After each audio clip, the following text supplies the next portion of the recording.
Ladies and gentlemen, my name is Onyx, and I'm your chief show attendant. On behalf of the two hosts and the rest of the crew, welcome aboard Weird Wednesday Flight number 13, non-stop, from your current location to parts unknown. Our flight will be of about 2 hours, and we'll be flying at the speed of sound. At this time, make sure your seat backs and tray tables are in their full upright position, and that your seatbelt is currently fastened. Enjoy the ride.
What's up, weirdos? How's it going? Welcome to Weird Wednesday. Once again, for another show. How's it going, Jamie? It's going. How you doing? Well, you know, I'm doing. You doing? I'm steady cruising. Not too high, not too low. Kind of right in the middle. Fair to middling, as they say. It's a good place to be. I guess so. How's everybody in the chat room doing this evening?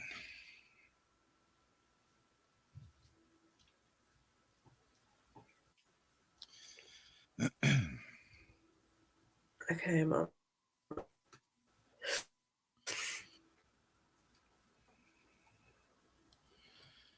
Yeah, I got your text today.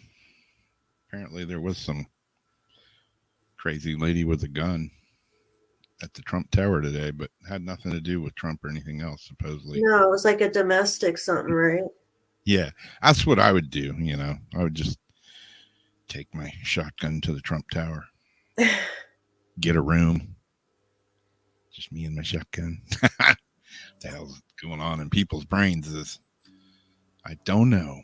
But they're like, oh, no public threat. I'm like, but wait, if they're like in a standoff and she's got like human hostages with her, I think that's kind of a public threat. Like, oh, don't worry though, you know, she's, you know, hunkered down and there was some people. Okay. But it's not a public threat. Yeah. Not until the bullets start flying. Yeah. Everybody duck. Yeah.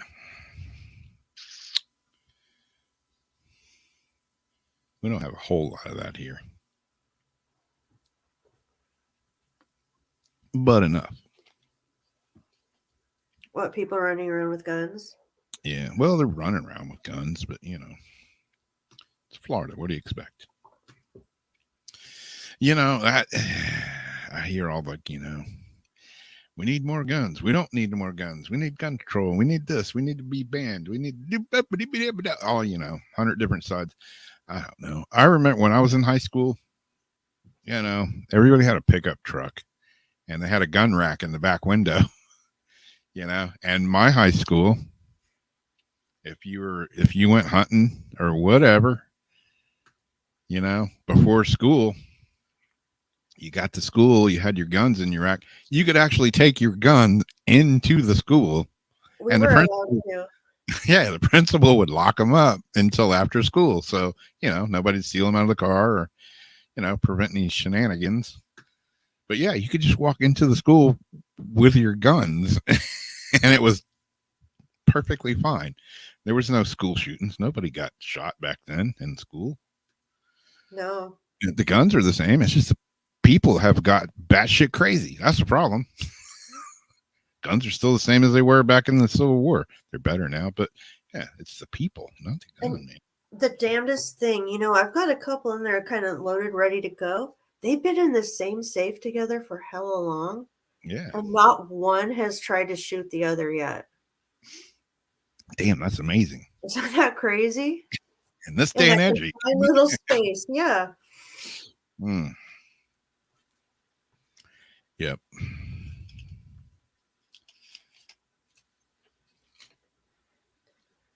But yeah, when I was in high school back in the day, I mean, that was a long time ago, granted. But yeah, it was nothing to see, people driving around with guns in the back window of their truck. That's just the way it was here. We all had, and there's always at least a rifle, a 22, and a shotgun. Yeah. At least.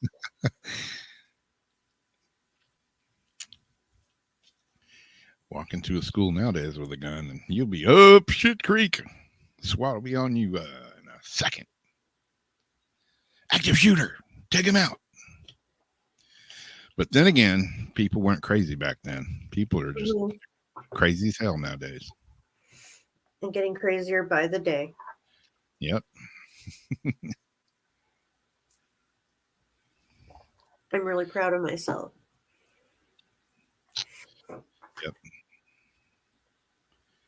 I did about have a road rage incident the other day, though, yesterday.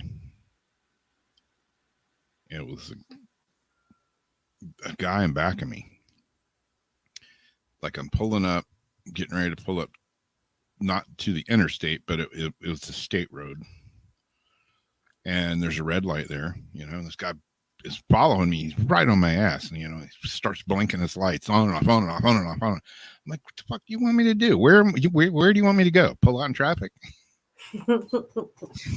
So, I'm like, he finally flies around me and pulls out in traffic. And as I'm giving him the bird the whole time. But it was an undercover, unmarked cop car. I guess he was trying to get around me. Flip the lights on. Something. You just look like, Joe Blow back there freaking out. Of course, I'm going to freak out back. But yeah, I don't know what happened. Some crazy wreck or something. But. And they sent a cop in an unmarked car to the. Well, there was already other cops up there. Lights and he was just using it to get through. I don't know what the deal was. He didn't need to be there. Maybe it wasn't an unmarked car. Maybe it's just some dude about to pee his pants or something. Yeah. I don't know. He was in a hurry, obviously. Who knows? Maybe he was peeing his pants as he was flashing his lights at me. I don't know. I'm going to cause another accident. Yeah, exactly. So let's see here. That's not the right page, Robert. That's the wrong page. As usual. The old computer is giving me a hard time. Here we go.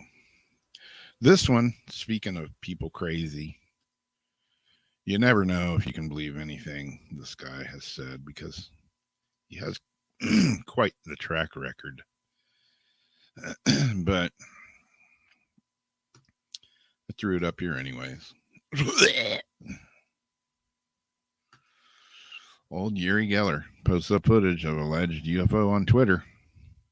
Do you believe this guy or do you not? Spoonbender. Oh, let's see what it says.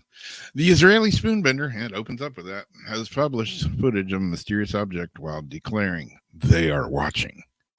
So many people have been posting and reposting videos of UFOs on social media in recent months that has become almost routine. But when self-proclaimed psychic Yuri Geller posted up footage of a mysterious cylindrical object recently, it quickly racked up almost 100,000 views. Wish I could get that many views. Astronomers spent decades looking for objects from outside our own solar system, he wrote. Then two arrived at once. Go figure. When should we expect the next one? And what can they teach us? They are watching us, making sure no nuclear weapons are triggered. Well, hopefully that's what they're doing. And we don't try to shoot them out of the sky. Every day you see UFO shot down, UFO shot down. Oh, I don't think we could actually shoot them down. If they got technology to get here from wherever they come from, they're probably way more advanced than we are. The objects from outside the solar system he's referring to are the I don't know how to say that word, but you know what I'm talking about. Oumuamua. Anyways, which flew by our planet back in 2017, and a second space rock which exploded over Papua New Guinea in 2014. While some astronomers, such as Avi Loeb, believe that the objects could be artificial in nature, the jury is still out on whether or not there's any truth to that idea. The footage that Geller posted, meanwhile, has nothing to do with that first one, which I can't say the name of, at all, and appears to be a long cylindrical object, possibly a balloon, flying through the sky. It's not clear where or when the footage was taken. No, that's a big load of help. I have a picture of the object in that he posted, and there is a little video on his Twitter page. I'm not playing the video. I'm just showing the image that's in it. But it is a cylindrical object, and it appears to be metal. And there it is, right there. Let's see if I can zoom in on it. It's a water tank that fell from the sky. I don't know what it is, but that's it. And in the video, it is moving. I don't think it's a balloon, but I don't know what it is. There it is with trees, so you can kind of see how big it is. It's not huge, but it's not small. That's what she said. But yeah, it's just this weird cylindrical thing that's like moving across the sky. And of course, the video, whoever shot it, if it's even real, it's like shot out of a car window, so it's bouncy and it jiggles around, and it, typical crappy UFO footage. But I tried to get a clear picture of it. I don't know. What do you guys think? Is it space poopy?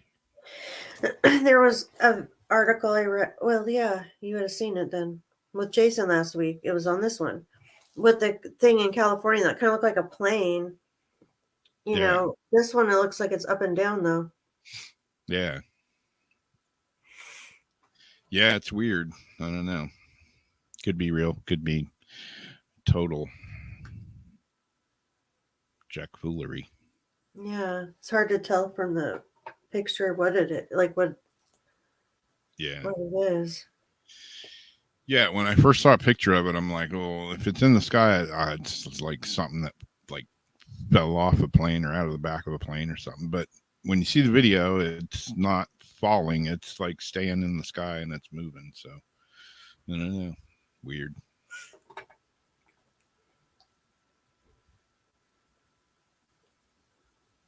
Very, very weird.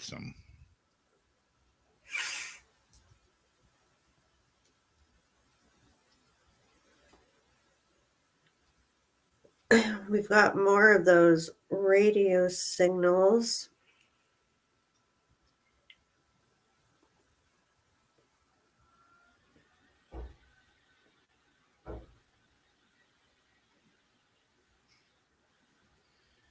I don't know if someone's breaking in my car.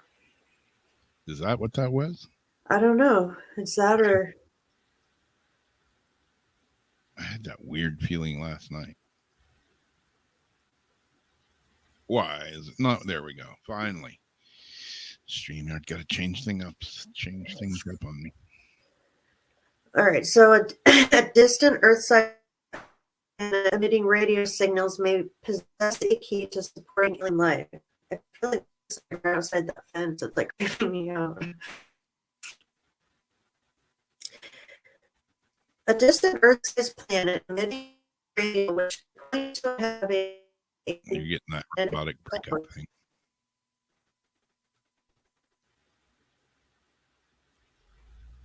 You seem to be locked up now. There you go.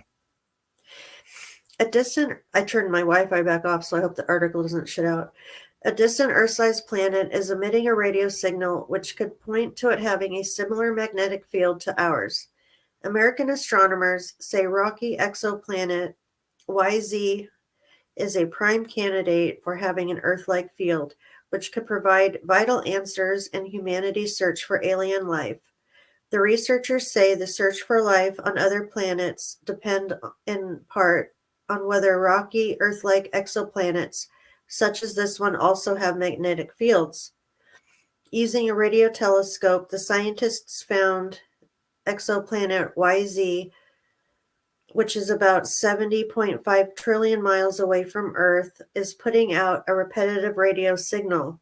They theorize that these waves may be the result of interactions between the magnetic field of the exoplanet and the small red dwarf star it orbits. The astronomers lauded the discovery as important not only in finding a planet that likely has a magnetic field, but also in providing a future method of finding more such planets. The researchers added it could also mean it would be possible to witness the Northern Lights phenomenon, an interaction between magnetic fields and solar weather on distant planets and stars. Earth's magnetic field helps preserve our life-sustaining atmosphere by shielding us from and deflecting high-energy particles and plasma blasted from the sun. It also keeps our compass needles pointing in the same direction. A planet's magnetic field can prevent its atmosphere from being worn away over time by particles spewed from its star. Now, these researchers discovered the faraway star is about 12 light years away from Earth. 1 light year is equivalent to 5.88 trillion miles. This is a key part in finding alien life.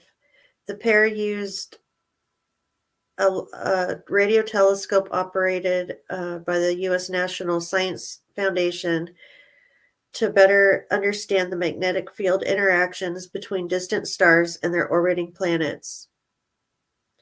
The search for potentially habitable or life-bearing worlds in other solar systems depend in part on being able to determine if rocky Earth-like exoplanets actually have magnetic fields.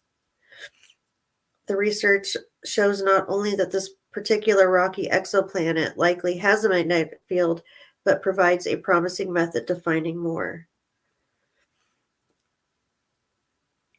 And so then they go on to talk about what it looked like and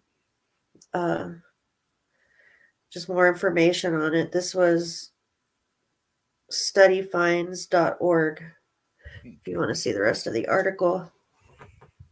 Yeah, I always wonder when I read articles or, hear videos or whatever, or just general stuff about this kind of thing about, I know for years we've sent, a radio signal out into wherever, the universe, wherever, in hopes that, ETs will intercept it and stuff.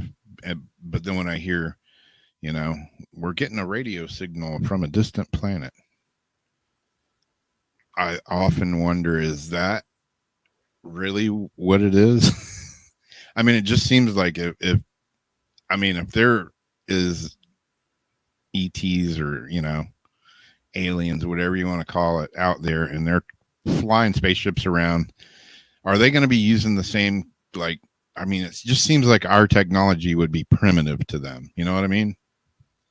And not saying that they wouldn't know how to dumb it down so we could hear it, Yeah. But it just seems like they're You know, are they going to be using, the same radio waves that we use here on Earth? I don't know. It just seems like they're way more advanced than we are.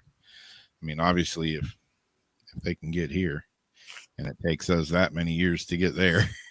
But I think the way radio waves work is there's just like those waves anyways, right? Yeah, somewhat. Yeah.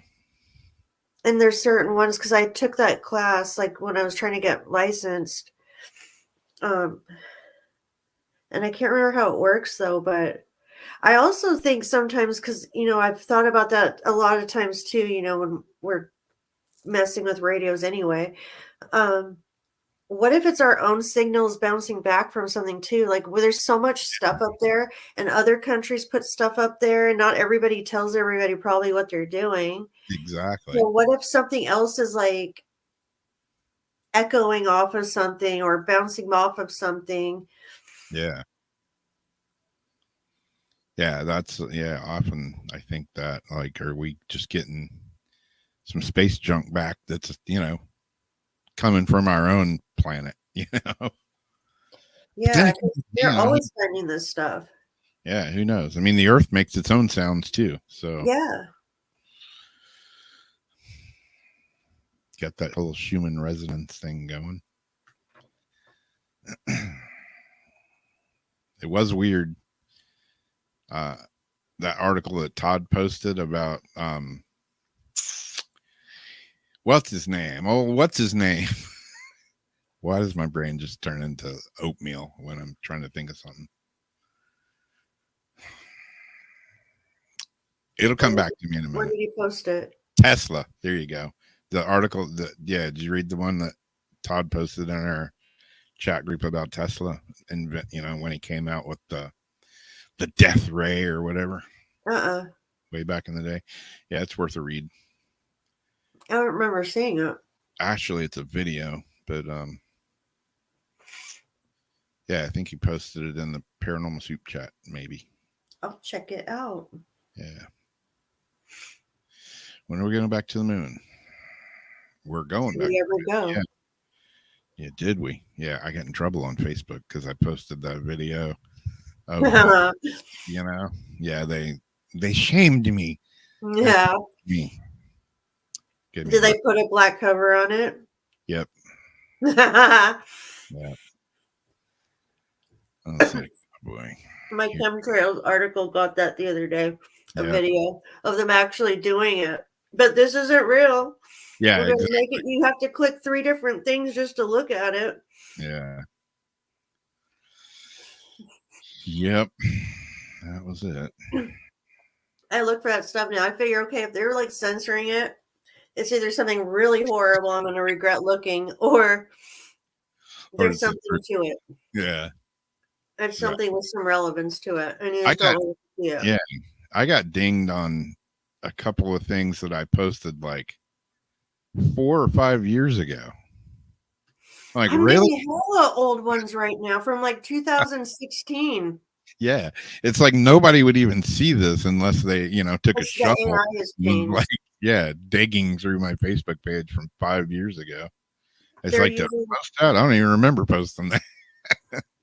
They changed to TikTok's algorithm, so now Instagram and Facebook use that same one. So everything is just AI. So it's like going through your whole accounts again and finding, all these videos and sound tags and copyright strikes.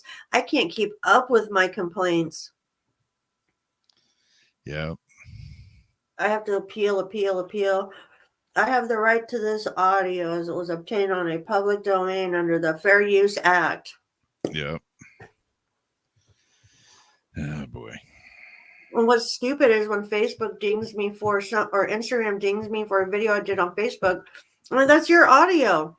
You are Facebook, jackass. Yep. Oh, YouTube will do that too. You choose music for a video out of the YouTube audio files and you post it and you do the credit, for the music, and they still ding you for it. It's like, dude, it came out of this is your suggested music. Are you like just setting me up for failure or what? And even if they fix it, they don't take that strike away. You still have a copyright strike. Exactly. Well, I'm always saying, people trying to play God and everything. Well, this guy, pastor dies while attempting resurrection. Oh no. Speaking of stupid people. Yeah, this guy, a pastor in Zambia, was found dead while trying to emulate the 3-day resurrection of Christ. Yes, he did this himself. According to reports, James Sakara, the pastor of the Zion Church in Chidiza, Zambia, became so convinced that he could come back to life after 3 days that he decided to attempt the feat by means of being buried alive in a grave dug by 3 of his own church members. Some real David Copperfield shit going on. Doug Henning. Anybody remember that guy? While most of those in attendance were reluctant to assist, he eventually set things in motion by lying down in the newly dug grave with his hands tied behind his back. Soil was then piled on top of him until he was well and truly buried alive. Unsurprisingly, when church members returned 3 days later to dig him up and witness his resurrection, they instead found him very much dead. Plan failed. Some attendees even attempted spiritual exercises to revive him, but to no avail. While one of the 3 men who assisted with the stunt has since handed himself in to authorities, the remaining 2 are still at large and are currently being hunted by the police. Hey, hold my beer. Okay, you guys bury me alive and then come dig me back up in 3 days and I'll be alive still. Said no one ever. I don't know. What state was this? What's that? What state was this? This was in Africa, Zambia. I was gonna say, what water source are they by too? Like, what kind of contaminated water are these people drinking? Yeah. To be this crazy. Yeah, it's like the joke I heard. Sort of joke. Yeah, the guy was he was out, in the wilderness, and he was by himself, and he got lost, and then he fell, and he broke his leg. He's out in the middle of nowhere. He's freezing. And he's like, "It'll be okay. God will save me." Guy comes by. He's like, "Hey, man, you need some help?" "No, God's going to save me. Everything's good." Another day goes by. He's getting colder. Another hiker comes by and asks him if he's okay, if he needs help. Want me to call ambulance, helicopter to come get you? "No, God will provide for me. Oh, gee. He'll take care of me." Guy ends up dying. He gets to heaven. And he's asking God, he's like, "Why didn't you help me? Why didn't you save me?" And God's like, "Dude, I sent you 2 different people." He turned them both down. Yeah. So I was thinking that was God right there, man. Yeah. Sent you 2 people to help you and you turned them down, you dumbass. Dip wad.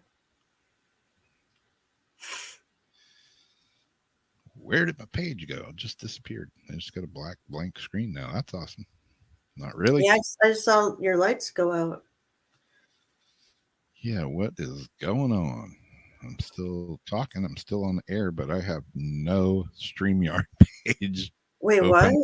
Yeah, don't even know what's happening right now. Okay, I figured it out, I think. Wow. Weird.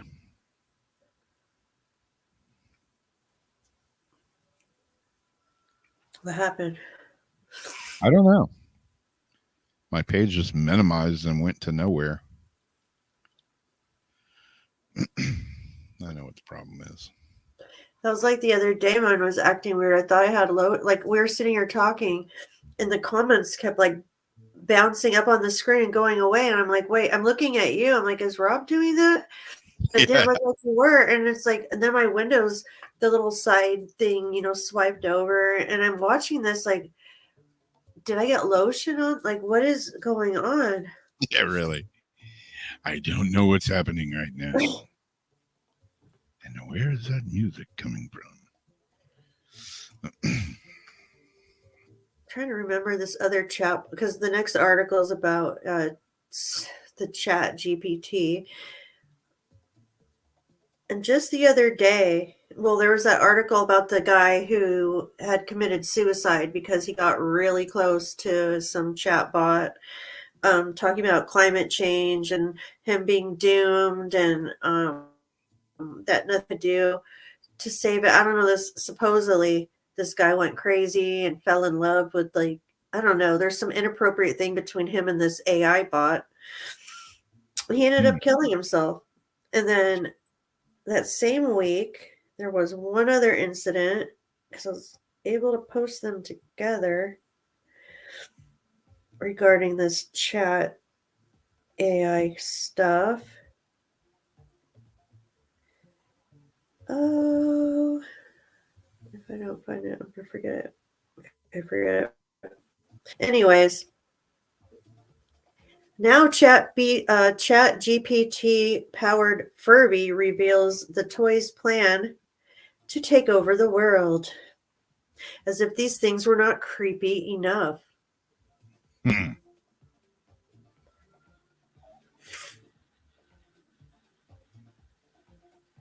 Okay. Furby was no doubt one of the creepiest toys to emerge from the 90s. And the dead-eyed robots are finding new ways to horrify 25 years on. The pointy-eared monstrosities were pitched as an interactive pet with none of the mess back in 1998 and used a combination of sensors and software to develop new behaviors over time. They could detect things like being picked up, being stroked and patted, and communicated with. Oh, and communicated with their comrades in their own alien language before eventually learning some English. It all sounds a bit AI, and now the true potential of Furby has threatened to be unleashed by a computer science student who hooked one up to Chat GPT.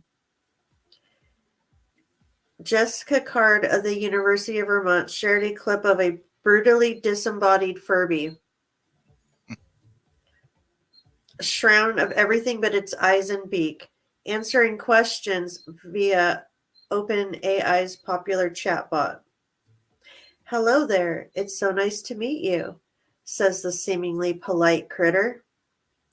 I am Furby. What would you like to talk about? Its surgeon replies, was there a secret plot from Furbies to take over the world? A period of silence follows before the Furby's remains blink back into life.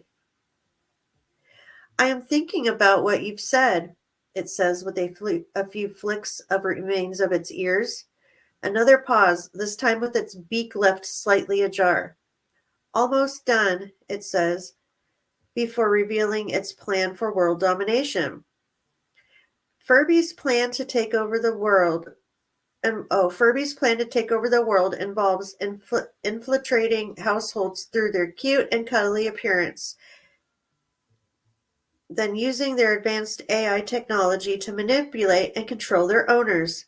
They will slowly expand their influence until they have complete domination over humanity. So then they go on to talk a little bit more about what ChatGPT is. More than 1.3 million people have watched that video within 2 days of it being uploaded to Twitter. The university also shared the footage revealing Frankenstein Furby had been made for a class project. And they said it took about a month to create. It was a process. I literally have Furby pelts all over my dining room right now, she said.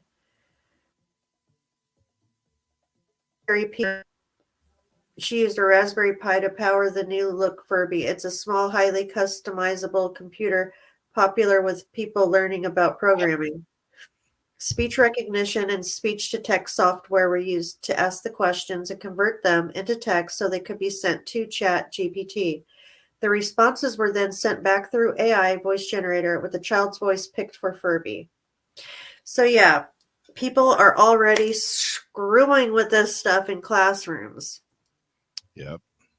Creating these horrible ideas for class projects that they don't know what's going to happen. I mean, back then there wasn't Wi-Fi. Like, I don't even know how they updated back then.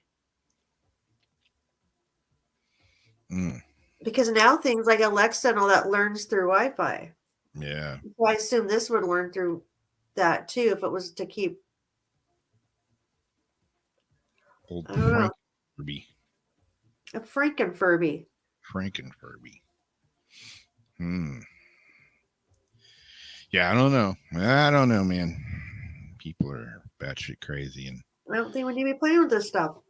yeah, you start getting AI involved and everything else. There's a good side of it, but you know, there's also the dark side.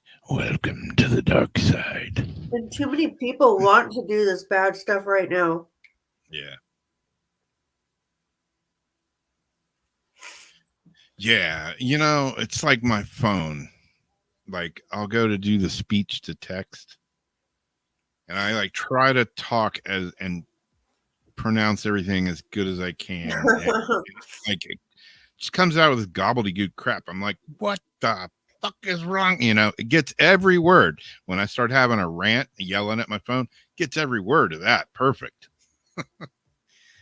But yeah, if I'm just, you know, texting, hey, how's your day going? It's like, hey, dip your balls in blue paint. What? I didn't say that. It's like, Now, did you notice that it used to be better? Like when this first came out, it and did. it said that over time it would like get to know you better, and it would be even like more customized, you know, like to your voice and know what you're saying. It's supposed to get better. It's gotten worse, 100% worse. Exactly. I think in like the past 2 years. It's like whatever the technology, AI, whatever runs the whole thing. I think it's just like, I want to screw with these people. I really think it is. Yeah. Yeah, we disconnected Alexa a long time ago. But even my phone, you know, we'll just be sitting in the house talking about something, you know, and all of a sudden one of my phone, you know, one of the phones will be like, I'm sorry, I didn't get that. It's like, bitch, quit spying on me. I turn all of my voice command things off and everything except my Apple, you know, microphone for voice dictate I have. But I was actually reading the about on that one night to see exactly like all these different series and all that, just to use the voice tagging. Your clips, like all that gets sent on like 15 different servers and stored all these different places. So then my brain, you know, started going on about that. We won't get into that, but yeah, ear hustling when the phone ear hustling on our conversations. Like the other night, you had sent me a message, and I talk to text back, you know, and I hit send. And then I was just sitting there at the table, like working on a puzzle, and I look, and my phone is like texting out everything that the TV is saying. I told you, because the microphone doesn't turn off unless you have to now click it with your finger to turn it off. Exactly. So I just hit send, and, you know, thinking, okay. And then I look down, there's like a friggin' paragraph, and I'm like, what the? And I'm looking at it, and it's like saying everything that's coming over the TV. What the hell? Just want to throw. And if you take a breath, while you're talking into it and you have a TV going, it'll throw the TV words in the middle of what you're saying. Yep. Yep. It will drive you crazy. Already kind of is. Yeah. So this one's I don't know if you guys saw this one or not. Speaking of AI, assholes indigenous. Let's throw this one up there. You may have seen this one. The Patterson Gimlin Bigfoot video has now been stabilized using AI technology. I don't know. You know, there's good things that AI can do. But, you know, then again, once it's been done, like I've seen UFO pictures that have been enhanced with AI. Is it really enhanced, or is AI just making it look more like what you want it to look like in your brain? I don't know. What is arguably the world's best known footage of an alleged Bigfoot has been stabilized thanks to artificial intelligence. Filmed in 1967 in Northern California, the Patterson Gimlin film has long remained the most hotly debated and tantalizing piece of footage ever recorded in relation to the Bigfoot phenomenon. The video, which offers a clear view of a large bipedal ape-like creature walking along a creek bed, has long attracted the attention of Bigfoot enthusiasts and skeptics alike. Many argue that the creature in the footage is simply just a person wearing a costume, while others remain adamant that it represents genuine evidence that Bigfoot is the real deal. Fast forward to the present day, and now AI expert Rowan Chung has posted up what is perhaps the most perfectly stabilized version of the original footage that has been seen to date. Produced using artificial intelligence, the newly updated clip makes it possible to watch the alleged Bigfoot walking across the scene without the camera shaking or waving around. You can check out the results for yourself below. And I've got the video here. I think I have the video here, if it's going to play. Let's see.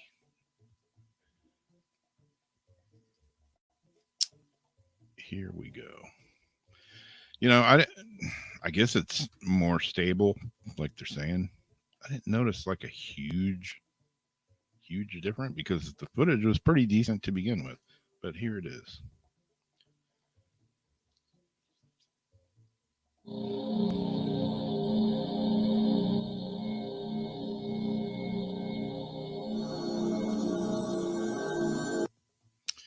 So yeah, it's definitely, you know, clearer than the original as far as the shakiness and all. But what do y'all think?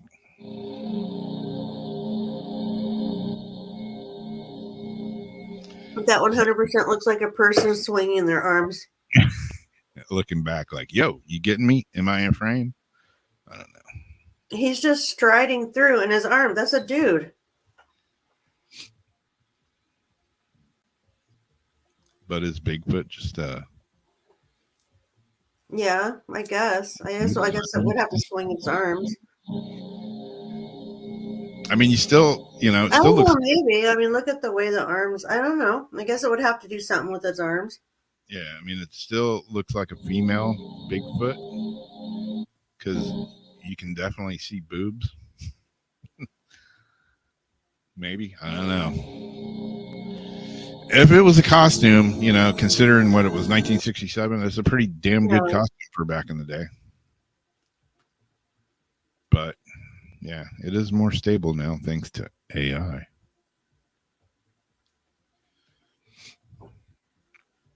Yeah, Papa says that's definitely a human. Yeah, I don't know, but how far away is Bigfoot from a human? I don't know. Could it Bigfoot be? That's a good point. You know, is Bigfoot just a, you know, an old cave dwelling human from way back in the day? Don't ask me. I don't know a damn thing.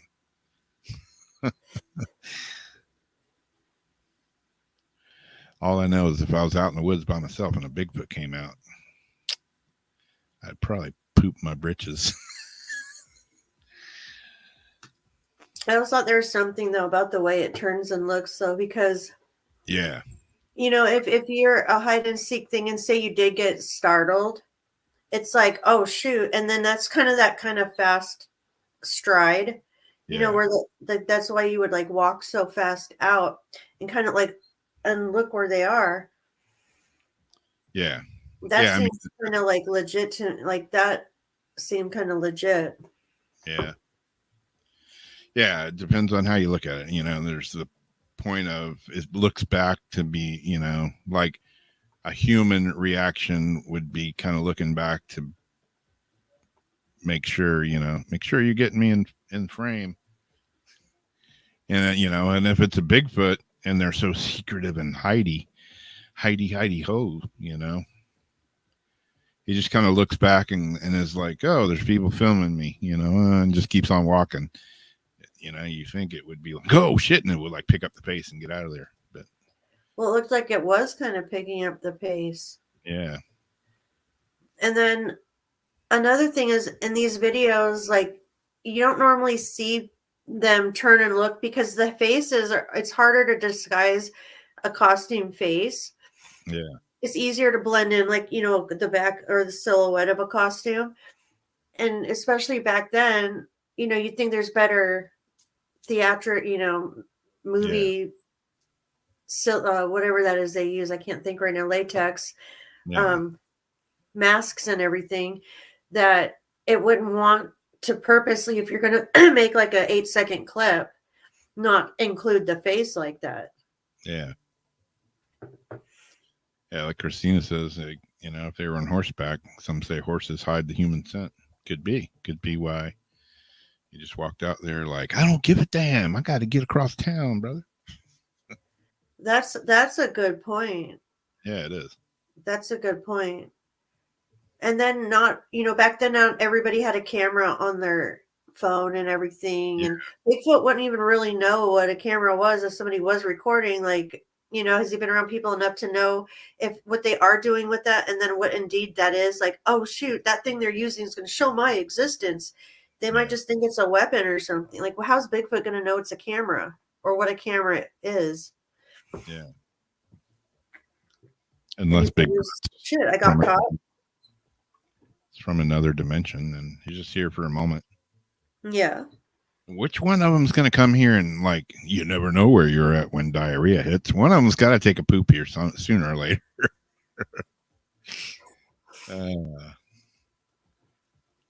Like it was only in their dimension for 30 minutes, but man, you got to go. You got to go. Well, this next one. I only thought it was interesting really because listening to the two people that were watching the video back, they're in a parking lot and I guess like a shopping cart had hit somebody's car.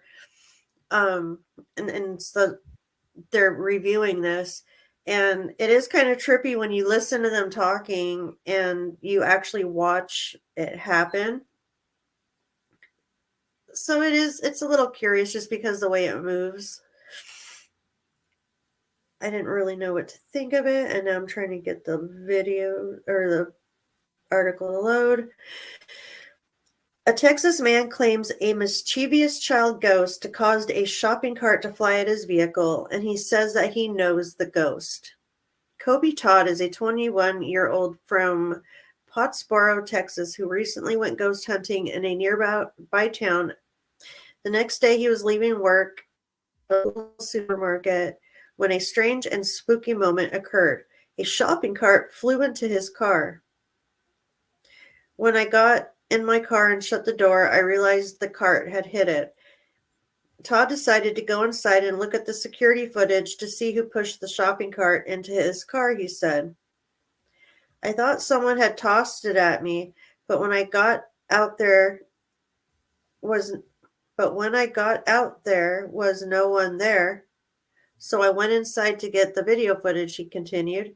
When he watched the footage, the cart appeared to be motionless before then flipping around and heading straight for Todd's vehicle. There was no wind that day, he noted, adding that the store itself would have blocked any wind gusts. Not if it was going the other way, though. Todd has a theory as to what or who pushed the cart into his vehicle. The day before, while ghost hunting at a home in Frontier Village, Texas, he said he sensed a little boy's spirit. He said he believes that spirit followed him home into the supermarket for work the next day. Maybe he was trying to play with me, he said. The damage to his car wasn't playful to Todd. He said the damage is upsetting as his car is thought to be worth about $25,000. I just got the car and it's my baby. The cart put a big dent in it and it upset me, he continued. He would love to go back to the ghost hunting house and speak with the boy's spirit. The supermarket worker said his colleagues thought maybe he was talking to the cart itself and it got mad at him. That was making me laugh. They didn't want to think that it was a spirit, so I joked about it, he said. He added that it's not fake.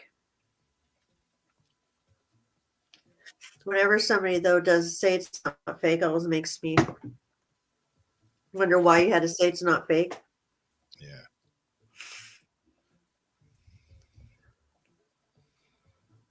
Here's what happened. You walked by and said something, didn't you? My jacket was broke. Oh, okay. Look, you said something to it, right? You must have said something to it because it took offense. As soon as you got it right there and it started moving. Oh, you shouldn't have said anything. Look at this. Oh, look at this.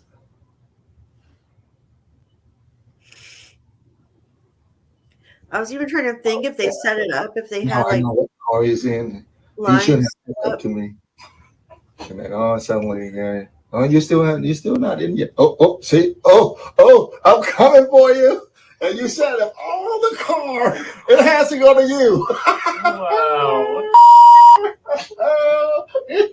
Oh, and look, if misses that one, let it squirrel right into it. Oh, you're still not in yet. Oh, see, I'm coming for you. And you said of all the car, it has to go to you. Wow. Oh, and look, if misses that one, let it squirrel right into it. So I don't know if they, did use something like some line or something to pull it. It was still weird the way that it turned around and pulled that way. Yeah. I mean, yeah, I could see, a line or something on it, but yeah, it did. It fully does kind of swerve to miss the one car and turn into his. But yeah. I don't know.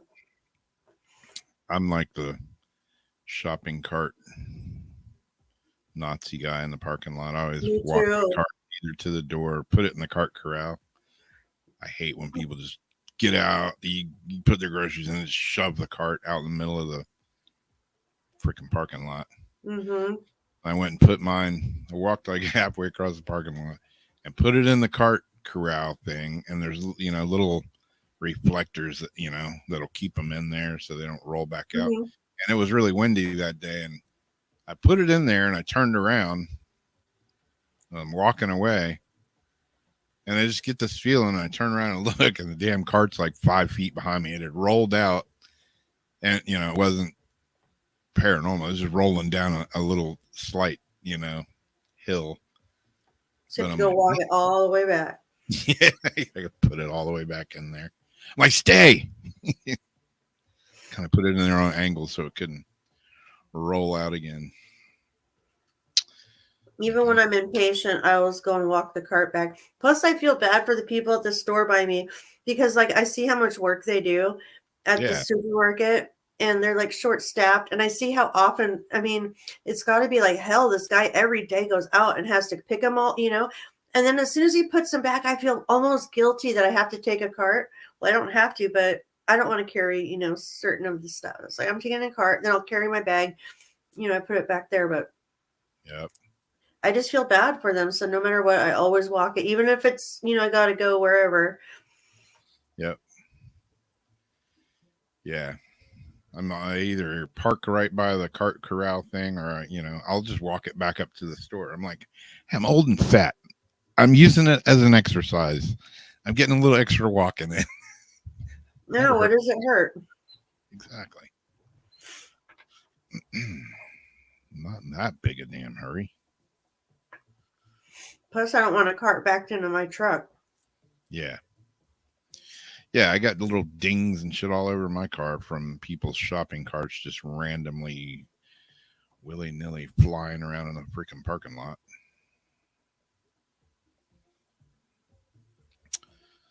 So this one is speaking of wrong button. Speaking of rockets and spaceships and aliens and going to the moon and all that jazz, SpaceX could launch Starship's first orbital test flight next week. Maybe, maybe not. It I didn't know says Elon Musk flagship spacecraft could be going into space within days, according to recent reports. Measuring 50 meters long, weighing in at 120 tons, and equipped with 6 engines, 3 fixed and 3 movable, Starship is nothing if not ambitious. Rented lips.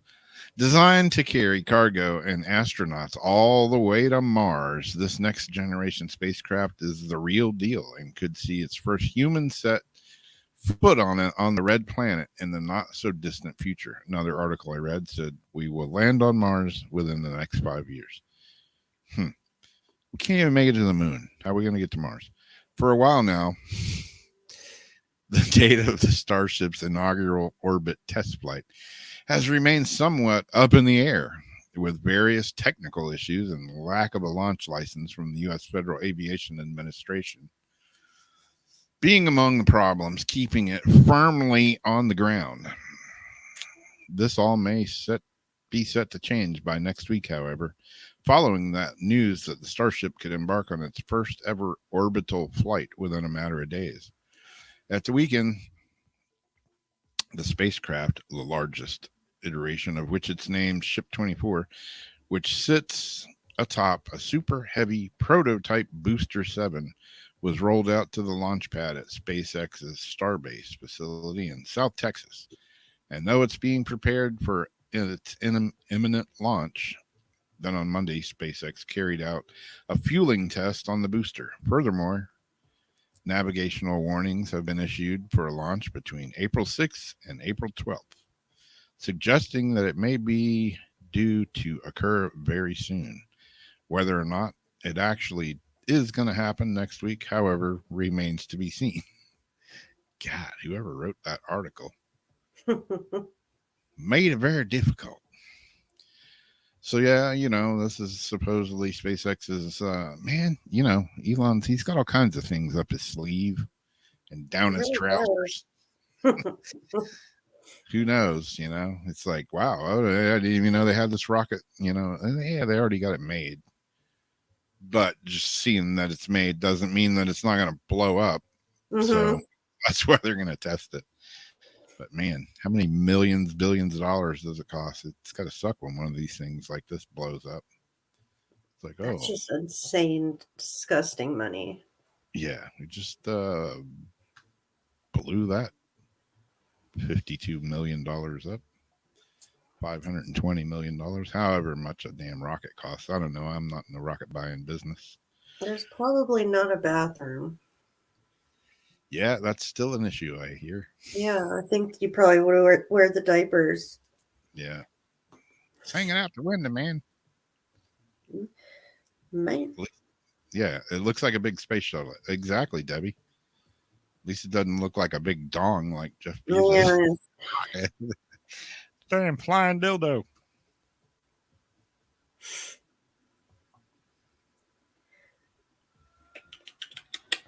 This here says that aliens could be hiding in Terminator zones on planets with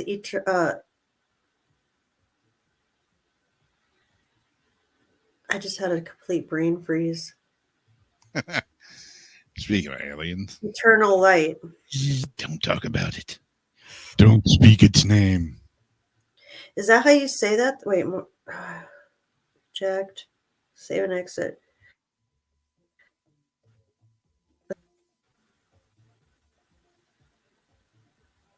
That's the wrong video. Eternal. ETERNAL. That's not eternal.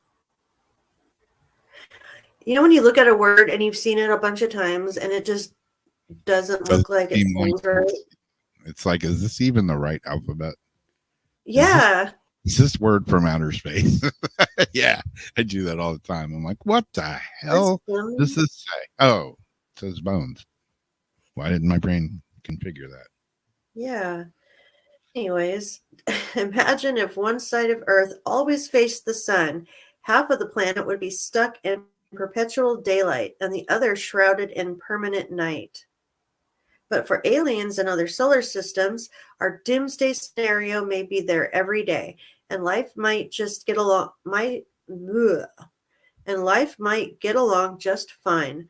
In a new study, astronomers propose that extraterrestrial life could exist in so-called terminator zones, the border between light and dark halves of an exoplanet.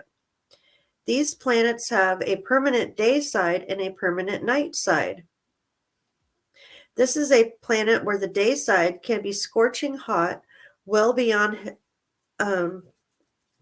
life, and the night side is going to be freezing, potentially covered in ice. You could have large glaciers on the night side. This seemingly strange kind of planet is actually quite common, particularly around the dim, small dwarf stars that make up nearly 70% of all stars in our galaxy, the Milky Way. Around these smaller stars, exoplanets often become locked, a gravitational phenomenon which one side of the planet always faces the star. Similarly, tidal locking is why Earth only sees one side of the moon. Astrobiologists often focus on ocean worlds since water is such a key ingredient for life.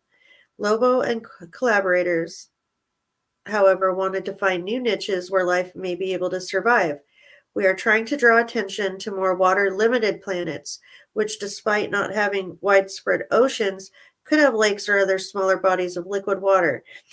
And these climates could actually be very promising, Lobo said. Through computer simulations, Lobo showed that terminator zones on planets with a significant amount of land versus those covered entirely in oceans could in fact support liquid water and therefore life. With too much water, however, everything evaporates, covering the surface in a thick cloud of vapor. A slew of upcoming planet hunting telescopes could search terminator zones for signs of life, from the famed James Webb Telescope to the Future Habitable Worlds Observatory, slated to take the skies in the 2040s. So yeah, that could be where they're hiding, or they could be hiding in the moon. Or they could be hiding in the bushes right outside your house. Could be what I heard. They could be hiding right next to you in the grocery store, and you never know it. Could be that weird shadow I keep seeing back there. That's true. Coming in and out.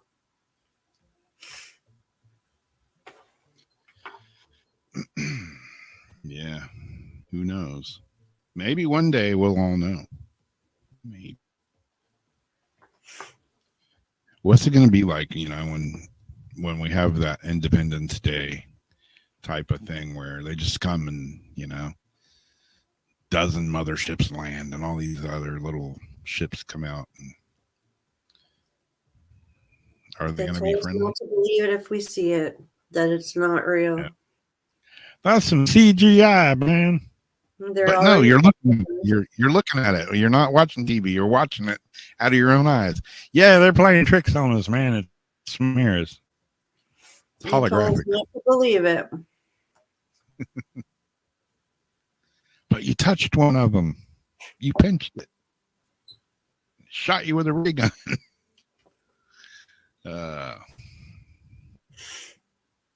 Still don't believe it.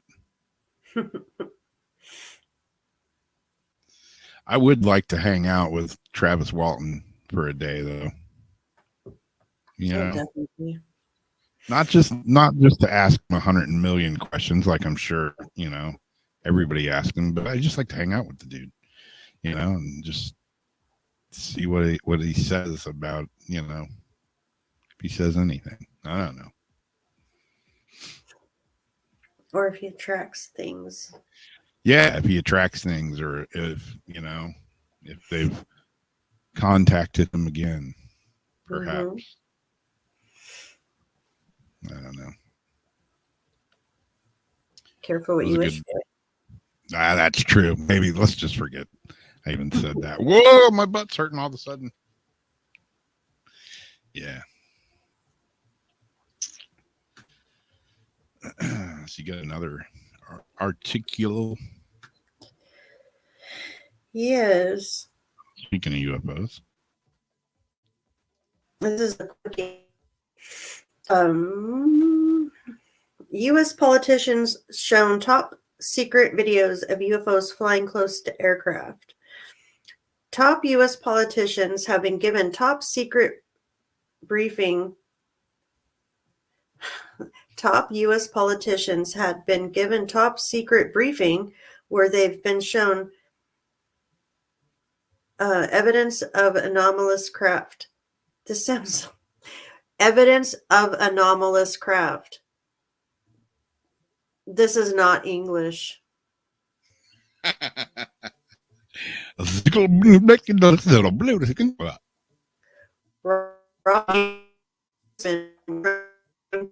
Outdo each other in confessions, a flurry of briefings from leading military commanding generals.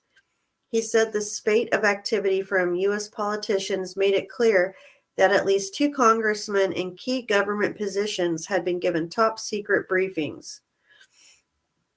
He was speaking on that UFO podcast following admissions from Tennessee Congressman Tim Burchett to Newsweek that he believed the U.S. has recovered a craft at some point and that UFO technology may now be being reverse engineered right now. He noted that the amount of discussion about it came in the wake of 4 mysterious objects shot down over North American airspace. The reporter exclaimed how this had led to a greater number of people relating these events to claims of briefings from politicians. He said the 2 issues had now joined and were now a priority of both sides of Congress. It's almost like the 2 sides of Congress are trying to outdo each other, he continued. As soon as you get Senator Kristen from the Democrats saying she's doing her level best to ensure the AARO, which is All Domain Anomaly Resolution Office, an office designed to make the sharing of UFO intelligence easier between branches of U.S. defense. So she wanted to do her best to ensure that gets funding. Up pops Tim Burchett and Matt from Florida, basically saying they've just had a secret briefing in Florida about a video of some kind of image ending general.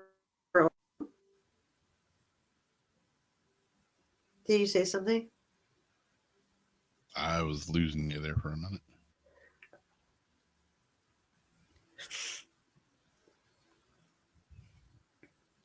Okay.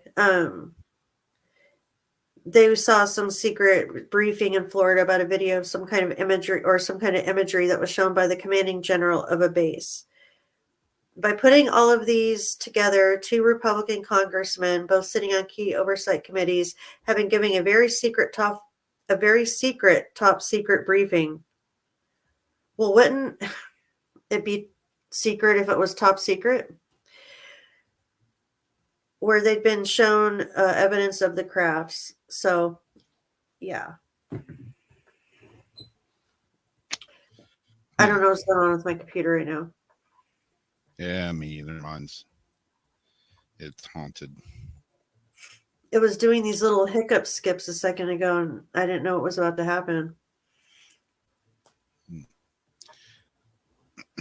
So a special power has about a year's access to watch the security cameras at Skinwalker Ranch. No way. I might do that myself. I didn't know they had such a thing. Neither did I. It's a pretty good, pretty cool thing, though. I'd like to go. I say I'd like to go there. I don't know if I would or not. I'd probably be the dude that, had to run and jump inside the metal silo because his brain was swelling. I'd probably have something weird going on like that. I would want to go. Yeah, Just to see I'd what go it feels check it like. out. Yeah. I want to feel like the energy of it. At least go around the outside, start working, and to see what it was like. Yeah.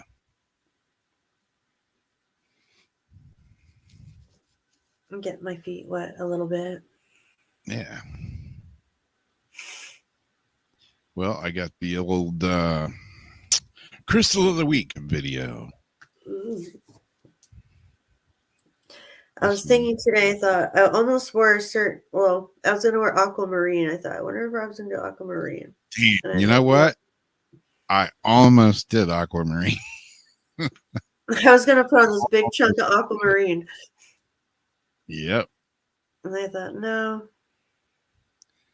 I almost did it. But I did this one instead. The one that doesn't want to be shared. Come on. Spare it out. Here we go.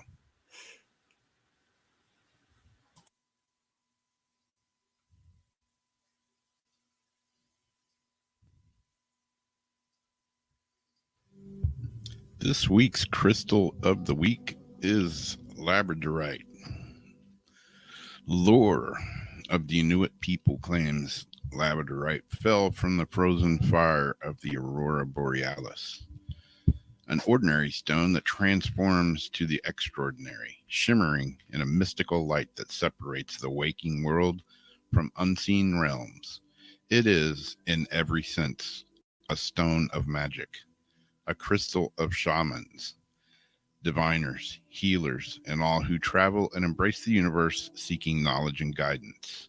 For self-discovery, it's an excellent stone for awakening one's own awareness of inner spirit, intuition, and psychic abilities. Labradorite is also the most powerful protector of the mineral kingdom, creating a shielding force throughout the aura and strengthening natural energies from within. It protects against the negativity and misfortunes of this world and provides a safe exploration into the alternate levels of consciousness and facilitating visionary experiences from the past or the future. Labradorite is a member of the feldspar family, and it's treasured for its remarkable play of color, known as labradorescence. The stone, usually gray-green, dark gray, black, or grayish-white, is composed of aggregate layers that retract the light as iridescent flashes of peacock blue, gold, pale green, or coppery red. The predominant blue varies with the light, displaying hues from deepest blue to various shades of pale, almost blue-green. This crystal was first discovered in Labrador, Canada, by the Moravian missionaries in 1770, who named it for the area. It is, however, referenced in legends by older Inuit tribes and was known to be used by the red paint people of Maine for over 1,000 years. It became a popular gem in Europe in the 18th and 19th century. Wearing or carrying labradorite allows one's innate magical powers to surface. It enhances the mental and intuitive abilities of clairvoyance, telepathy, prophecy, and coincidence control, and also assists in communication with higher guides and spirits and accessing the Akashic records, psychic readings, and past life recall. It also provides an ease in moving between the worlds and permits a safe and grounded return to the present. As a workplace stone, labradorite brings out the best in people, making work life more congenial. And it also encourages courtesy and full attention to the customer and assists part-time and temporary staff in becoming fully involved in a company. Labradorite tempers the negative side of personality, the traits and actions that rob our energy and may produce depression or shame. It assists in reducing antisocial, reckless, or impulsive behavior in children, teenagers, and in adults who are easily led into trouble by others, and may aid in detoxifying the effects of tobacco, alcohol, and to a lesser degree, harder drugs. Some of the healing properties of labradorite: it can help with physical, emotional, and spiritual balance and other issues in that realm. It also has healing powers to help with physical ailments and emotional issues. It is also used in energy healing and chakra balancing. Labradorite healing crystal therapies include reducing stress and anxiety, calming on an overactive mind, and increasing personal magic. The therapeutic uses of labradorite have a long and well documented history. Meditation with labradorite is also highly recommended. Meditating with labradorite also allows one to recognize humanity as being of light, transisting limitations of the past and thoughts in the future, and embracing an infinite possibility of the moment. It allows one to be and rest assured the light is always there, surrounded and pure. So if you don't have any labradorite, definitely check it out.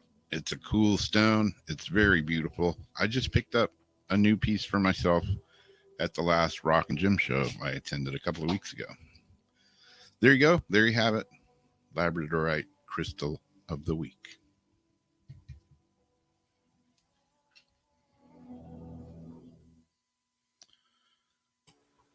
So there's, a little bit about labradorite. I love labradorite. I wear it every day. And I have some pendants that I really like. And I got my little heart here Yeah. that I like to hold in my hand like that. Yeah, this is a piece I got at the last rock show that I was at a couple weeks ago. Yeah, that I saw on your desk that day, but you haven't shown me the whole piece yet like that. That is really pretty. Yeah, it was cool. I was trying to get the light on it. You can actually really see the cool colors in it. But yeah, it was had some really big chunks there that I wanted to get, but got this one. Got it for $12, so I wasn't complaining. That's a really good deal. Yeah. I want to get one of those like little cavacone skull carved cavacone like I showed you Yeah. a while back. How it had like the little cracks in the skull and everything. Yeah.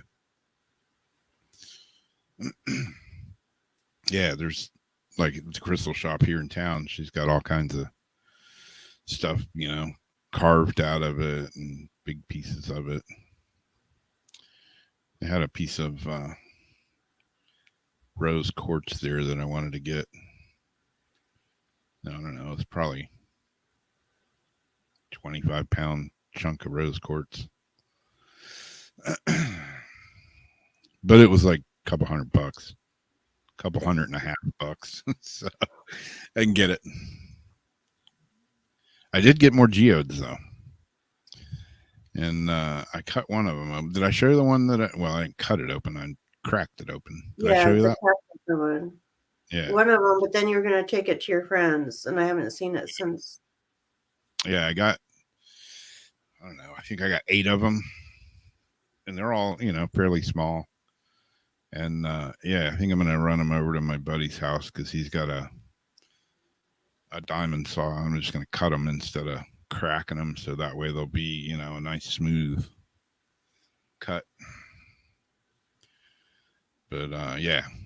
And then he went Sunday. I was there Saturday. He went Sunday. Well, he was there every day. He was working the event with the club. But we were playing disc golf, and he's like, hey, he goes, I bought some geodes. I was thinking of you, and I went over to another guy and I bought 4 bigger ones than what you bought. And he's like, if you want them, I'll just, sell them to you for what I paid for them. You can come over to the house and cut them too. And I'm like, yes, I will do that. Oh, that's bad. Nice. Badass. Yeah, Debbie, if you come up here, we'll definitely go over there.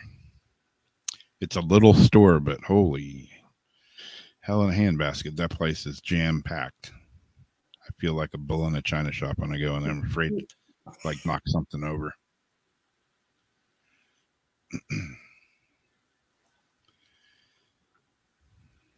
Is labradorite in my crystal deck? Yeah, I'm pretty sure it is. In both of them. I need to grab some 7-Up. I can play my astrology one real quick, and then I'm going to run down the hall real quick. I want to check outside too. All right. I think it's about 30-something minutes. Make Something's sure just like really bugging me out there, and I'm hoping it's the neighbor. Yeah. Yeah.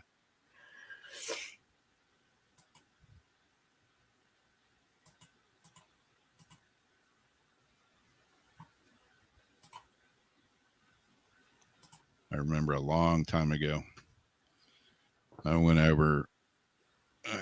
with this girl, and we went back to her house, and I ended up spending the night there. We were laying on the couch, and I remember waking up in the middle of the night, and I heard a car door shut, and I was laying there thinking, that sounded like my car door.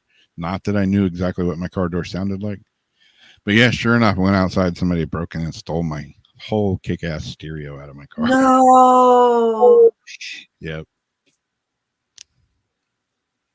So yeah, if you have that feeling, go look. Yeah.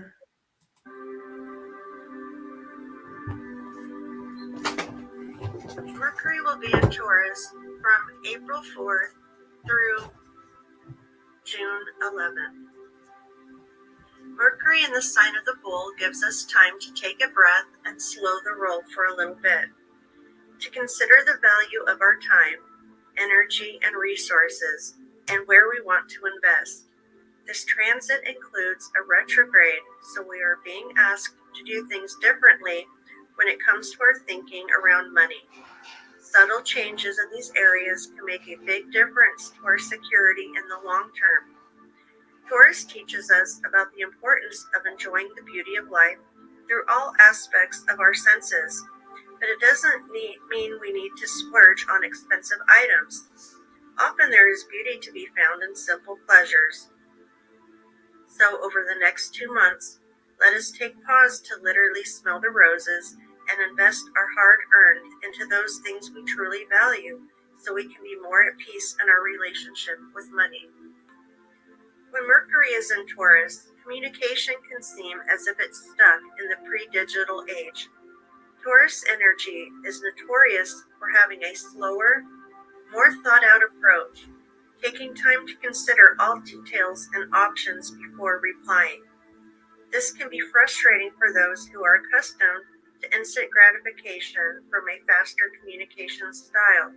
However, a slower approach can be worth the wait, as it can lead to greater clarity and deeper and much more meaningful connections. You can expect logical and rational, no patience for drama, intolerant to being pressured, rushed or pushed, resistant to change, prioritizing safety and stability, setting firm boundaries, and protecting our time and energy. Early Thursday, the full moon occurs as the sun in Aries forms an opposition to the Libra moon. It's a time of culmination and the promise of fulfillment. Heightened emotions, romance, fertilization, relationship drama are all themes. The Aries-Libra polarity is a relationship axis, where Aries represents self and Libra represents other, where Aries is about self-assertion, Libra is about compromise. With the Libra moon, we're especially aware of our need for relationships and all that comes with maintaining them. compromising, negotiating, graciousness, and balancing. The Aries Sun, on the other hand, is self-assertive, leading, and personally courageous. This full moon urges us to strike a balance between meeting our personal needs and attending to the needs of a significant other, and between independence or autonomy and dependence of companion ability. The Libra moon is diplomatic, equality focused, and fair-minded. On the other hand, the Aries Sun values authenticity over tact and is energized by independent efforts. The full moon illuminates this conflict. Relationship epiphanies occur now. We're likely to experience revelations about our independence, need for others, and partnerships. Jupiter and Chiron align with the Sun around the time of this lunation. We're on a healing path, and we may have been rather self-focused. Now we're considering gaining a better balance, looking for or receiving feedback, and acknowledging what this means for our relationships. All planets are direct at this time, helping us to feel freer and less burdened. On April 11th, the Sun will conjoin with Jupiter in Aries. This will be the perfect time to set intentions as the stars are conspiring in your favor, bursting with new ideas and new beginnings. Venus will enter Gemini on April 11th. This will be a lucky day for highlighting the sector of your social circles, collaborations, and exciting connections.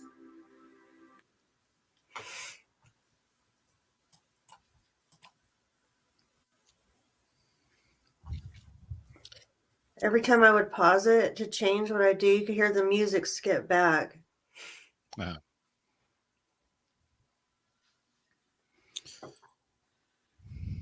Yeah, that link that I put in there is for the crystal shop here. Yeah, she just has a Facebook page. Doesn't have an actual website.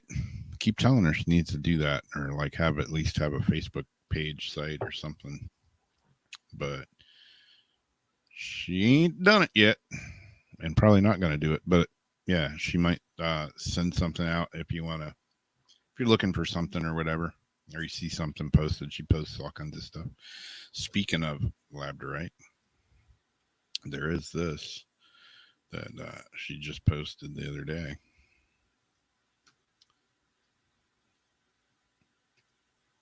Hey, look, a squirrel. It's labradorite squirrels. Never seen labradorite squirrels. They're cute. But yeah, she's got all kinds of stuff. I mean, like I say, it's a little shop, but holy crap, there is a ton of stuff in there. It's ridiculousness. And everything from crystals to sage to incense to books to oracle cards, tarot cards, everything. It's a complete metaphysical shop in a little tiny space, and there's like stuff stacked on top of each other. It's insane how much is in there, and she's constantly buying new stuff. But she does sell a lot of stuff. She's got one room that has all the, the behind the curtain room. It has all the expensive stuff in it. And there's some pieces in there that are, $2,000, $3,000, $4,000, $5,000. And every now and again, people come in and go, I'll take that one and that one. I'm like, damn, I wish I had that much money just to spend, $5,000 on a crystal, some amethyst wings or something. Yeah, like the picture. Let's see if I can get to it. Those are beautiful. Yeah, like this is her profile picture, right? Yeah. Those wings are huge, and she sold those. And yeah, man, you walk in that room, there was like several pairs of those, and just like like the hair would stand up on your arms. It was insane.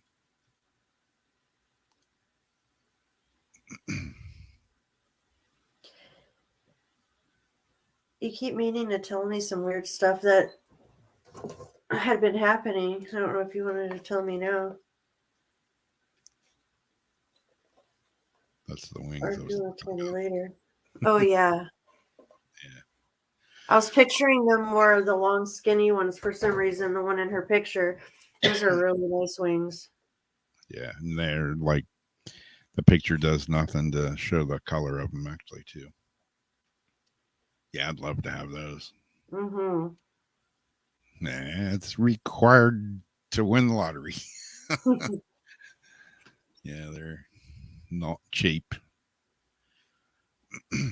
But yeah, she gets amazing deals on some stuff.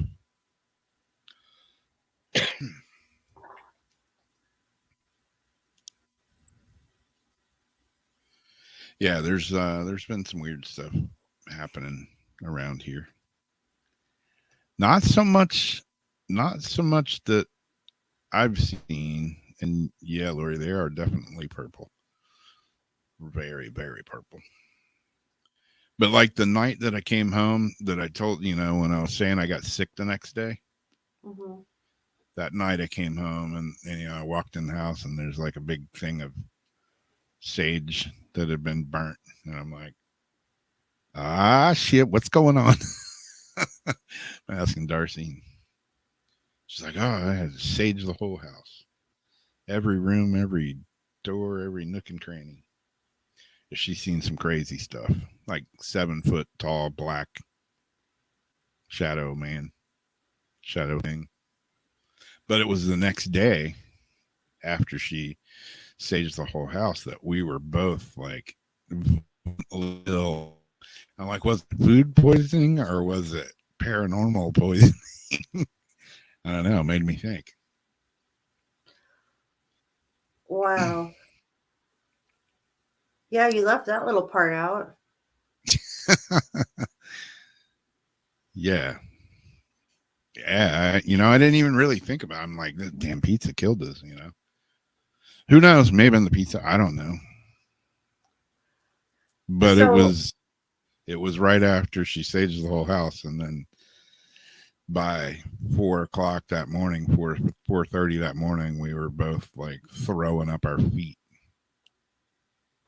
as well as other things. it was between March 3rd and March 9th that around that time when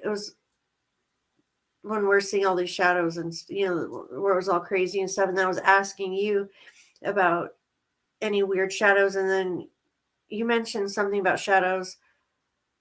Did she see other? Has there been like a build up before she was seeing like that guy, and did they all look like that? I don't think they all look like that, but like the stuff that she's seen in here has been like completely different than the stuff I've seen. I mean, a few of them have been the same. Itself differently to her. Yeah. I mean, she's seen the shadow things, and then she's seen like actual like people looking things. Like the night I was working in my workroom here, and I'm just working on some jewelry, and I looked up, and there was a girl standing in the doorway, scared the shit out of me. And it didn't look like a ghost. It didn't look like anything paranormal. It looked like a blonde-haired girl standing in the door. I'm thinking, holy crap, who are you? And then she was gone. But I mean, I know I saw it. Just weird. Wasn't scary looking. It was just a pretty blonde-haired girl. I never figured out who, what, when, where, why, anything. I don't know. Maybe she was just like, oh, this guy's making cool jewelry. I think I'll just pop in and watch him for a minute.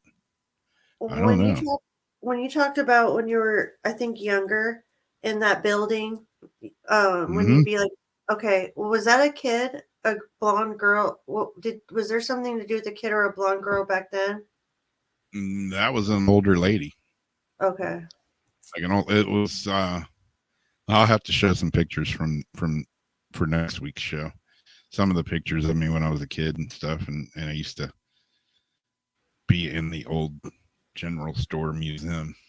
But but yeah, I mean You're, everybody. you're a little child model. Yeah, yep. I've shown you that picture, hadn't I? In the coonskin cap. Yep. Yeah. Yeah, it was. Everybody dressed the part there. They wore, old clothes and like bonnets and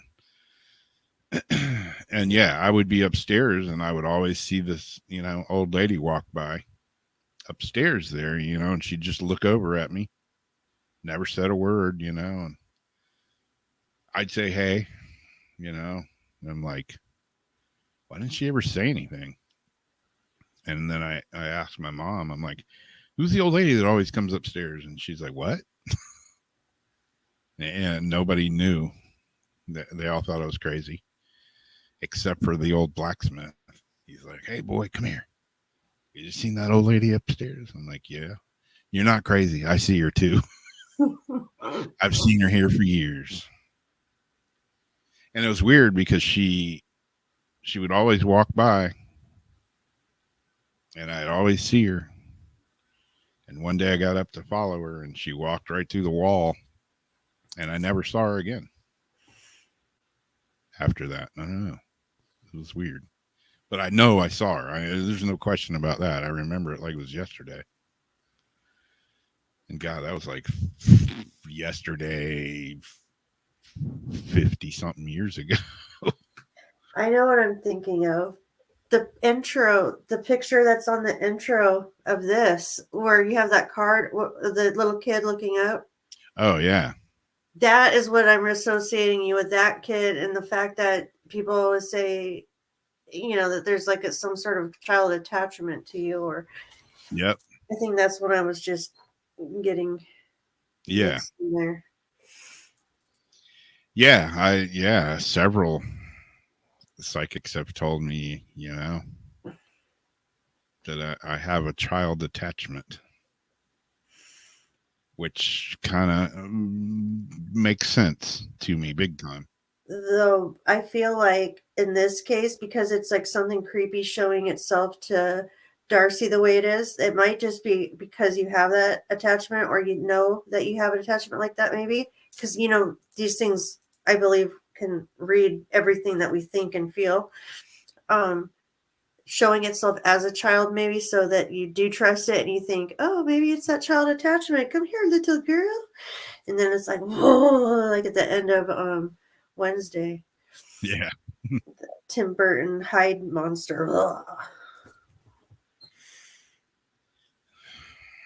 Zeriana says, did you always have spirits in your house, or have they found a portal in your place? This house was built like the land was cleared and it was built from the ground up. And the first year, it was the quietest, most peaceful house I've ever lived in. The first year. I think your family's haunted. Yeah. Every house I've ever lived in has been haunted. And, St. Augustine, the whole town's haunted, but yeah, I think it's just me, I've always, even when I was a little kid, I would see things in the house that I grew up in, and at that old general store museum, I would always see things there or hear things. And yeah, I've just always been around it. And, things happen here and now, and I'm like, wow, that was weird. It's like not, a couple of my friends are like, holy shit, man, how do you live? How do you do? I'd be freaking out. And I'm like, nature. Yeah, I've been dealing with it for my entire life. I mean, it's normal. Yeah. It's like, as long as it's not a giant snakehead shooting out trying to bite me, I'm good with it, I mean, my dogs, ever since I was every animal I've ever had, every dog that I've ever had, cats, they're kind of weird. I love cats, but they're kind of weird. They see things, and They're it's like, definitely weird. are you looking at something that I can't see, or are you just messing with me? I wonder that sometimes with some of mine. I had one that would just sit and stare at the wall, and it freaked me out. I'm like, all right, she's just staring at a blank wall for no reason. No reason, just this one wall at this house in Fresno. I'm like, okay, she's screwing with me, or she's seeing something, but something ain't right. Yeah. Yeah, but every dog I've ever had has always been like sensitive to that. You know, my one dog here, Tiki, it's like a normal thing. She'll just be sitting on the couch, and all of a sudden she'll like look like either at the room in the hallway right here or in the kitchen and just be like barking at something. And there's nothing there. There's no bug I see crawling around. There's, you know, I don't see anything, but she's all about seeing something.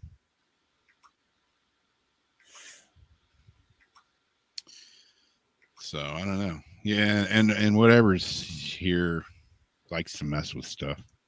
Not maliciously, just I'm still looking for my Mischievously. yeah, I'm still looking for my piece of moldavite. Everything that's disappeared has pretty much shown up except for the Eventually. piece of moldavite. Eventually, yeah, eventually. I mean, I had a set of keys that were gone for a damn year. You know, I Where did those show up? I don't. like in the middle of the floor in the living room. Like, yeah, like Darcy was like, "Oh, so you found your keys? Why do you have them there?" I'm like, "What? No." And I mean, we turned the furniture. We looked up and down this entire house. Actually, I have another set of keys that are gone right now. Was that before or after you had the people staying for a while? That was before. Okay. And then you Yeah. found them before they came? Like, Yeah, because I feel like that was more recent. that whole thing happened. Yeah, before they ever moved in here. That happened even before my mom moved in here. Oh. Then there's something else that happened. Like Yeah, that. there's all kinds of things.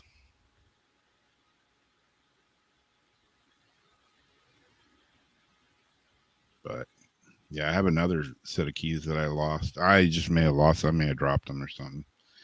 But I can't figure they were here and now they're not. I don't need them anymore because I changed the lock on the door. Went and put a new lock and a new deadbolt in the door, and had too many keys floating around out there. Yeah. It's like changing your password. Just gonna switch it up every so often. Got to switch it up every so often. You know, I'm like, I've given this person a key and this person a key, and these people have a key and those people have a key. I'm just gonna go get a new lock. What Steve says. 2 ice trays, and he lives by himself. Yeah. Yeah, it's like you think, like, did somebody come in here and just steal the whole ice trays, or what else happened to them? Yeah, it's weird stuff like that happens here too. Can't explain it, and something will go missing and it'll be gone, and then you know it's like you've looked for it time and time again, and then you just give up on it, and then one day you walk in and there it is laying there on the table. It's like, the fuck.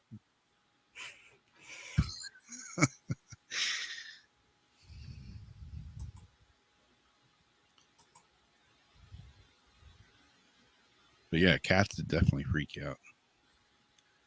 It was the night up at my brother's house that I told that story that, Oh god, that's horrible.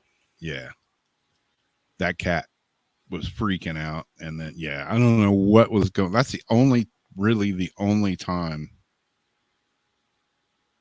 that I've ran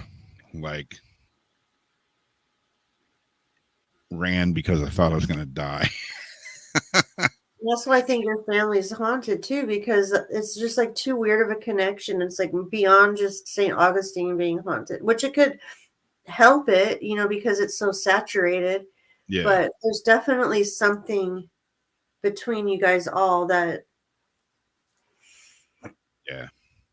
is Yeah. connected. Even, you know, when I was a little kid, I mean, I would lay in bed at night. You have an imagination. You see shadows on the wall. You can see all kinds of stuff, but I would see shit like doorknobs turning and like doors opening and like somebody standing in the doorway.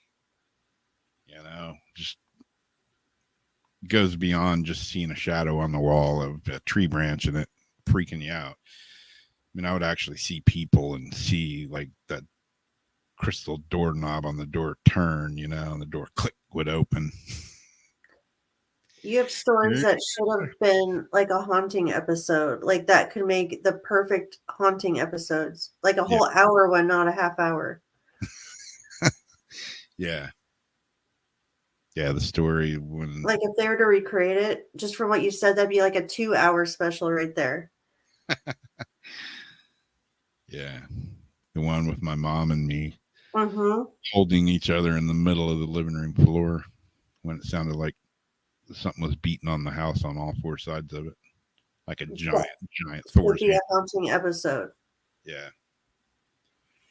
The next day, run across the street to my friend.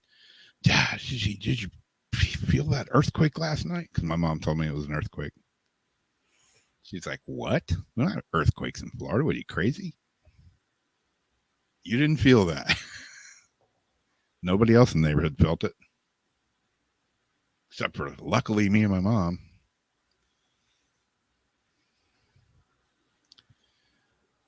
And the upside down furniture.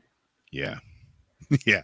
I mean, that's extreme. Like, Yeah, that's like extreme. everything upside down. I call my mom. Mom, man. She's like, what's up? Everything in the house is upside down. What? Everything in the house is upside down. Furniture, the rugs, coffee table, pictures on the wall. Everything's upside down. My mom says, get out of the house right now. And she did it. She, on her own, fixed it all and put it back. Yeah, she would always have an excuse. Oh, it's this. Oh, it's that. Oh, this, I can't. Yeah, it's this, that. And that time she was just like, get out of the house. And I didn't argue with the fact.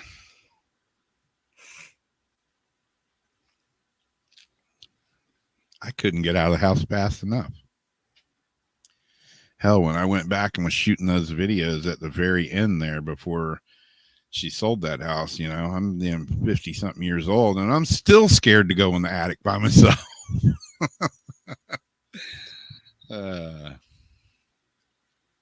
Didn't help that, when I was 4 years old, my dad had a heart attack up in the attic up there and died from it. I think, again, that was whatever's haunting you guys or the house. Yeah, I always in that house. Did something like scare the shit out of him and, he's had a heart attack, or was it just, out of the blue, oh, it's your turn, you have a heart attack, you're going to die. Or they just caused the heart attack somehow. Yeah. I mean, there's a thing called scared to death that came from somewhere. Yep. Yeah, and like when I went back, and I was doing spirit box sessions in there by myself, which is really probably not recommended. But yeah, the ghost box is, saying stuff like warning about a coronary and stuff like that. I was like, all right, you guys are getting a little too close for comfort. Yeah. Yeah, and then that was in the beginning. You got that? I did like four or five videos from that house at the very end there. And I went up in the attic on one. I remember I took the guy that I used to work for, him and his wife, the girl that's in my band, it's her husband. And he's like, he'd hear all my stories, and he saw some of the videos and he didn't believe in any of that. He's like, I want to go over to that house you talk about. I'm like, all right, there's nobody in there. It was my stepdad had passed away. My mom was here she was here still. And we go over to the house. It was like 10 or 11 o'clock at night, go in. He's like, so, what kind of things do you hear in here? And then we hear this boom, boom, boom, boom, boom, like coming from the upstairs. I'm like, things like that. He's like, the hell was that? And I'm like, I don't know. You just ask. And I guess, they replied before I could get it out.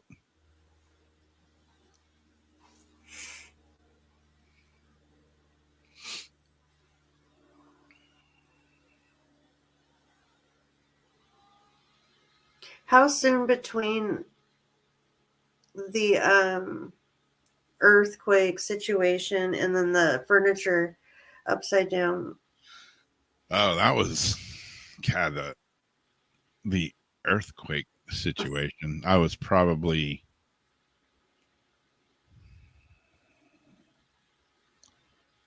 7 or 8, I guess 7 probably.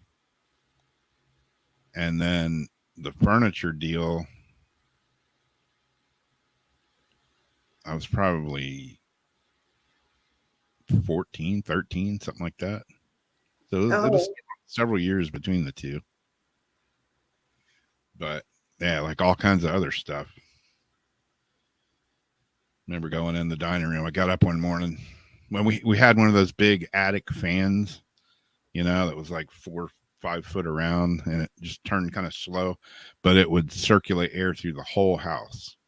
And this was a big house. It was 2 stories, and then the 3rd story was the attic. That was like a big walk around attic. And the fan would always be running. We didn't have AC in the house or anything except for a couple of window units. And I got up one morning, went downstairs and doing something, and I hear this, thump, thump, thump, thump, thump. And I'm like, damn, the dog got stuck, must have got stuck in the dining room because I was in the kitchen.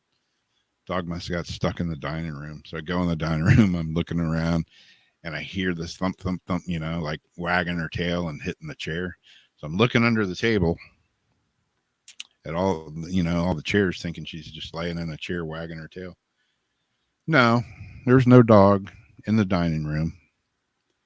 It's like I look everywhere, and then I look up and I see we have this pull down shades, and it's just like it's just like banging against the window frame. I'm thinking, well, the fan's on, the window's got to be cracked. It's got to be wind. I walked over to it and it stopped, and I looked at the window. The window is down and it's locked. Yeah. And I've seen the same shade after it was bouncing around. It was like went up, bam, came back down. Right then? Yeah. Ass up to my brother, to my bedroom. My stepbrother was there. Ew, that's creepy.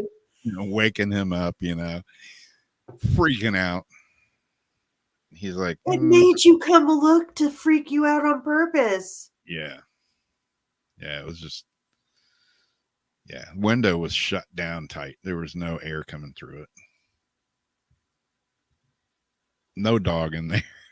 So it's one of those blackout shades, like the ones that have the tension in it that you like pull down and then it would stop. Yeah. And so it went up and then down again? It didn't go up, but it just like, instead of just, tapping and banging, it like went out, like somebody pulled it out and then fell back. Oh, damn. Yeah.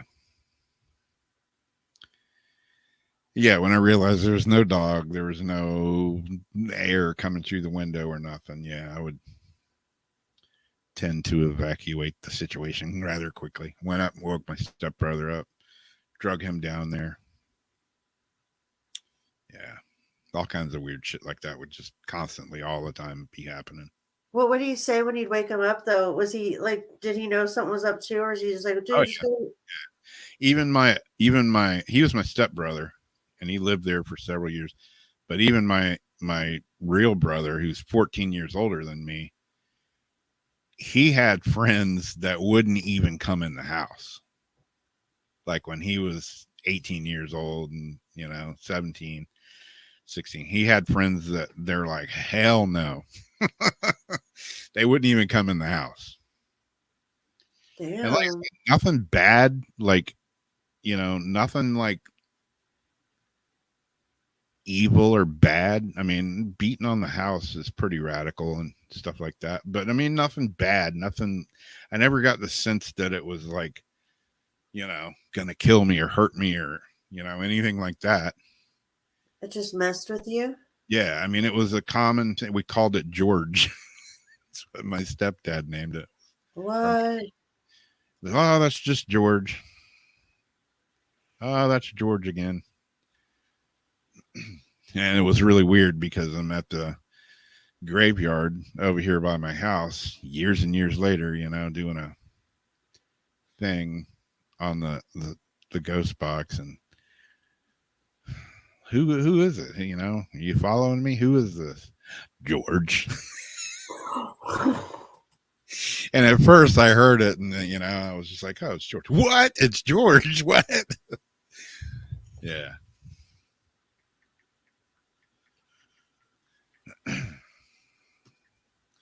But yeah, my mom would always have an explanation. I never believed them. I think she was just trying to not freak me out. But there's no such thing as ghosts. Meanwhile, Oh, yeah. I read the Bible and it talks about the Holy Ghost, so I know there's ghosts. Well, that's different.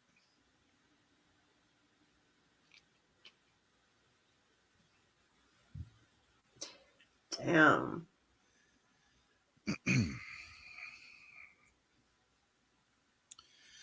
But yeah, every house I've ever lived in, every single one of them. I don't remember any place that I've ever lived that hadn't had something weird go on.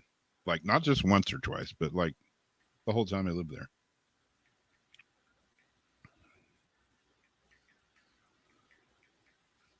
There's one place that I lived out on the beach. I don't remember a whole lot from that house, but that may have been because at that time in my life, I probably don't remember a whole lot of anything. I'm gonna say how old were you? I was probably 20. There you go. That age. Yeah. Yeah. Yeah. Don't remember a whole heck of a lot. But yeah, the other house that I lived in out at the beach, weird things happened there. You know, then I moved to another house, and that's where I saw the guy standing in my backyard looking in that I found out an hour later had died an hour earlier. So yeah, it's I'm haunted. I've just come to accept that. I definitely think you are definitely haunted. Yeah. But, you know, Darcy's been here. She's been with me for 20 something years. She's haunted too now. Oh, she's definitely haunted. You guys are saturating in it. Yep. Just a haunted pool. Yep. And, you know, I mean, I haven't even done ghost boxing in the last couple of months at all, you know. I was thinking about doing that tonight, and I don't know. Anyway. That's enough of that. Yeah, I'll show some pictures from when I was a youngster next week. Yeah, for sure. One picture in there where I was like, damn, I was looking good. I was all skinny. That really me? Or is that an alien? Was I ever that skinny? How old are you in the picture? Yeah, it's probably like 18, 17 or 18. Something like that. That's what surfing every day. You know, I moved out when I was 17, got my own place. So, you know, between working, building surfboards all day and surfing every single day and not having a ton of money, eating a lot of fish and beans and rice and surfing every day, you can't help but get skinny after so long of that. It's that beach diet. Yeah, that's what I need to do again. You pretty much eat like that anyways, though. Yeah, I do. I'm still just a fat turd, but No. I get lots of exercise and I eat really good, and I'm still like not losing much weight at all.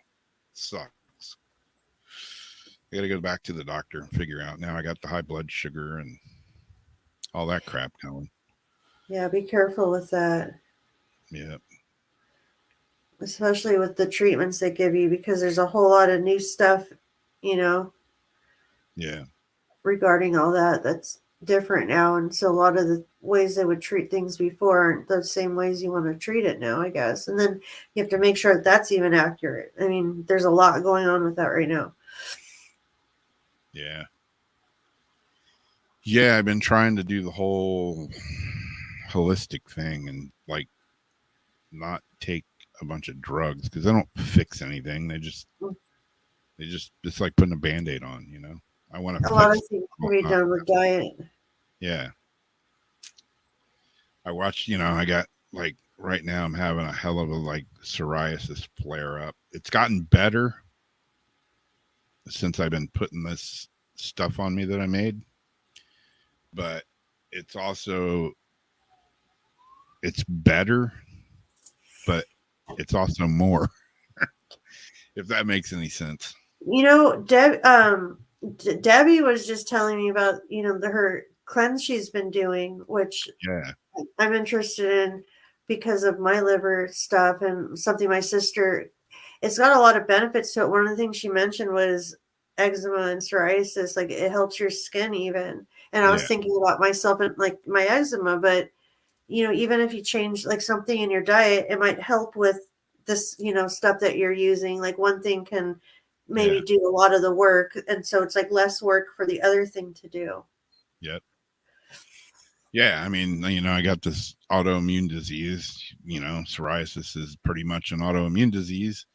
And then, now I got high blood sugar is creeping up on me, which screws up your immune system.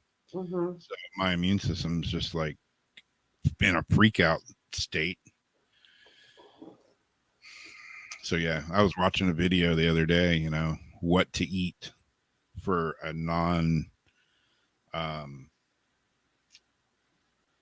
like for, an immune disease or whatever, a non-inflammatory diet.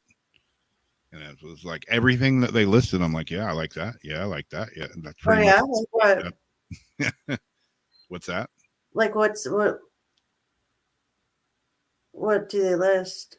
Like I can't remember them offhand. I've got them written down, but avocados was one of them. Like oatmeal, like not dairy, which I don't really eat a lot of dairy. I do eat cheese. No wheat products, which I don't really eat a lot of that. Saying eat meat and vegetables and stuff, which is pretty much what I eat, even though I've slacked off on eating meat. Yeah, like Linda says, it's hard to eat a lot of things that don't cause inflammation. Mm-hmm. Sugar, like, because I can't take anti-inflammatories because I'm allergic to them, all of them. And I've got really bad inflammation in my shoulders and everything. I've got like that. It's kind of like fibro, but it's not.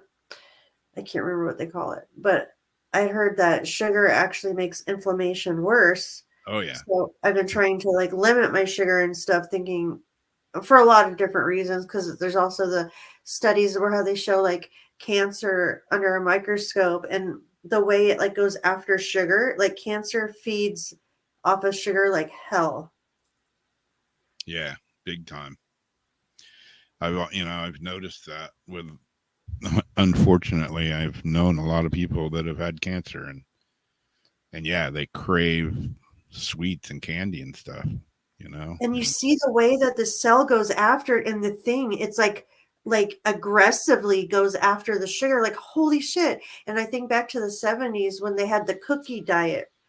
I think it was the 70s where they're telling people, oh, sugar helps you lose weight and all this stuff. And so they're telling people, eat a cookie, you have this and that, eat a cookie. You can look Yeah. it up. It's on there. I'm thinking, why were they telling people to eat sugar? Because you know that even back then they had to know sugar wasn't good. Yeah. You know, trying to get people into the big pharma system for life, you know, the lifers. But it's like they had to have known that too, I bet. They probably know that your body feeds off of it. Cancer feeds off of sugar like that. Yeah. Yeah. I don't eat a lot of sugar. I mean, I say I don't eat a lot of sugar. I don't eat a lot of sweets and candy and any of that kind of stuff. You know, sugars and like damn near everything. But Mhm. but yeah, I try to like really watch the sugar intake. And man, I got up this morning and I was like, I'm gonna make some eggs. That went south quickly. Like, I'll have eggs and bacon. Yeah, the eggs had gone bad. Oh no. First one I cracked, I'm like, oh yeah, that looks good, They were a little questionable because I know they had been in there a while. And I cracked the second one. I'm like, that doesn't look right. And then I smelled it and I was like, oh hell no. So I was at the grocery store today and Darcy was like, you gonna get some more eggs? I'm like, not for a while. I'm done with eggs. She's like, eggs never used to go bad. What the hell's going on? Something's wrong with the That's chicken. what I'm wondering, how your eggs go bad that fast. I don't know Yeah. how long they've been sitting in there, but it's been a long time since I've had eggs go bad. Yeah, they were in the fridge and yeah, they were. They'll usually freeze before anything. Yeah. The first one was okay, man. I cracked that second one and it smelled like a fertilizer farm gone bad. It was bad. It's that kind of smell that was like Straight ass. yeah. The produce has been like iffy, like things like strawberries. It was really hard to find a basket of strawberries that didn't look like it already been sitting on the shelf, like 3 days from already going bad. Like it's Yeah. already all dark. It looks like, I'm like, this is 3 days from going bad, but I wanted them. Yeah. The guy behind the counter dropped the people's stuff in front of me, waited for him to clean it up, and then all of a sudden he's like, oh, I'm so sorry. What's wrong with me? Why am I dropping stuff? I'm like, well, what'd you drop? Because your strawberries. I'm thinking, God damn it.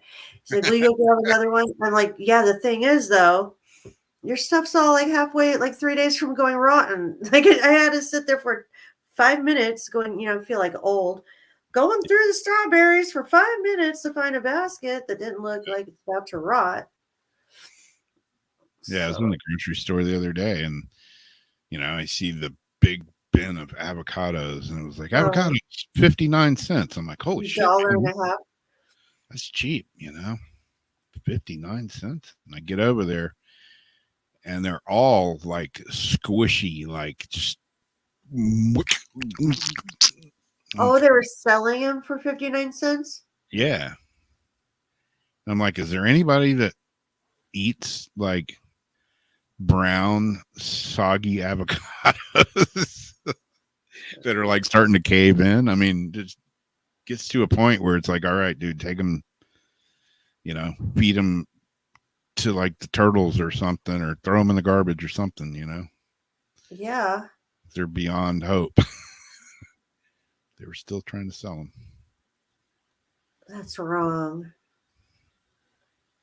They won't donate left like day old bread to, certain places. Yeah. But they'll sell some rotten avocados. Yeah, these things are squishy.